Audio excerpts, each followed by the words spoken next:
Vamos entrar no capítulo 8, vai falar da forma, tempo e lugar dos atos do processo. Artigo 22. Os atos do processo administrativo não dependem de forma determinada, senão quando a lei expressamente a exigir. Parágrafo 1º. Os atos do processo devem ser produzidos por escrito, em vernáculo, que seria em português, né? Com a data e o local de sua realização e a assinatura da autoridade responsável. Parágrafo 2º. Salvo imposição legal, o reconhecimento de firma somente será exigido quando houver dúvida de autenticidade. Então, não é sempre que você vai pedir reconhecimento de firma. É só em caso de dúvida de autenticidade. Parágrafo 3º. A autenticação de documentos exigidos em cópia poderá ser feita pelo órgão administrativo. Parágrafo 4º. O processo deverá ter suas páginas numeradas sequencialmente e rubricadas. Artigo 23. Os atos do processo devem realizar-se em dias úteis, no horário normal de funcionamento da repartição na qual tramitar o processo. Parágrafo único.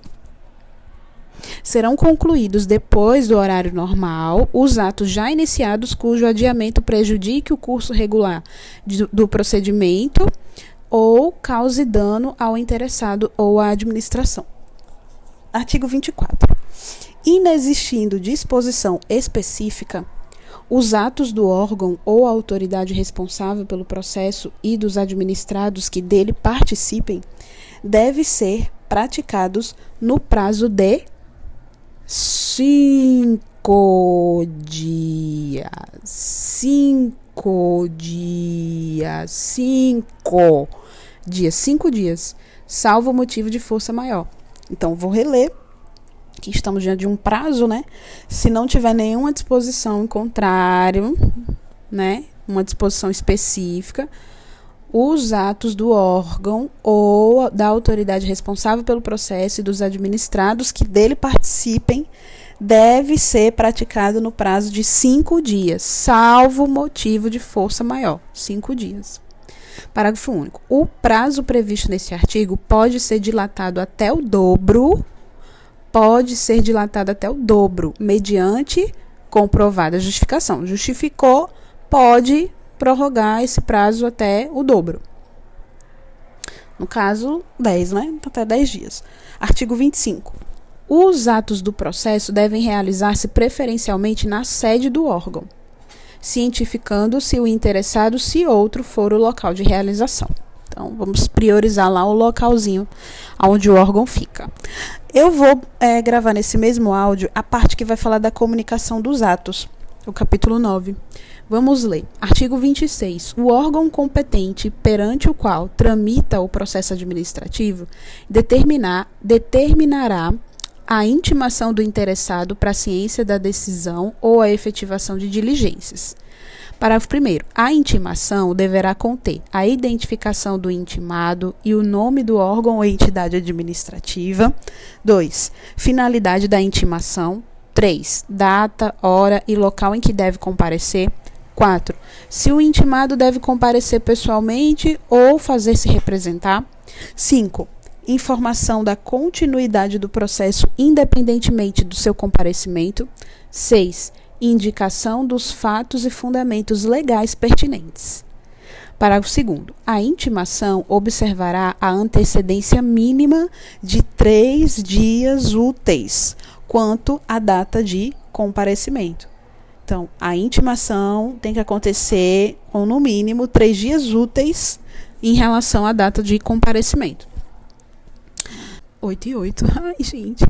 Obrigado, universo, por eu estar estudando com muito amor, com muito afinco. O que é meu está guardado. E eu já sou muito vitoriosa. Parágrafo 3º. A intimação pode ser efetuada por ciência no processo, por via postal, com aviso de recebimento, por telegrama ou outro meio que assegure a certeza da ciência do interessado. Então, a intimação pode acontecer por ciência no processo, por via postal com aviso de recebimento, por telegrama ou outro meio. Parágrafo 4º. No caso de interessados indeterminados, desconhecidos ou com domicílio indefinido, a intimação deve ser efetuada por meio de publicação oficial. Nota lá no Diário Oficial.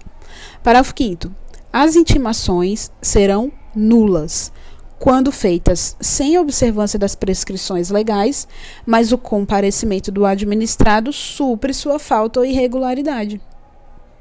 Então, você fez essa publicação da intimação de maneira errada, né? Não observou o que a lei pede, só que aí a pessoa mesmo assim compareceu, o administrado compareceu. Então, isso supre a falta da intimação. Não tem problema, a gente continua. Artigo 27. O desatendimento da intimação não importa o reconhecimento da verdade dos fatos, nem a renúncia a direito pelo administrado. O desatendimento da intimação não quer dizer que o que está sendo alegado ali contra ele é verdade, né? E muito menos que ele está abrindo mão do direito dele, né? Que ele está renunciando o direito dele. Parágrafo único. No prosseguimento do processo, será garantido o direito de ampla defesa ao interessado. Artigo 28. Devem ser objeto de intimação os atos do processo que resultem para o interessado em imposição de deveres, ônus, sanções ou restrição ao exercício de direitos e atividades e os atos de outra natureza, de seu interesse. Vou ler novamente. Devem ser objeto de intimação os atos do processo que resultem para o interessado em imposição de deveres, ônus, sanções ou restrição ao exercício de direitos e atividades e também aqueles atos de outra natureza que seja do interesse dele. Tudo tem que intimar o caba, né? Próximo áudio a gente vai falar da instrução.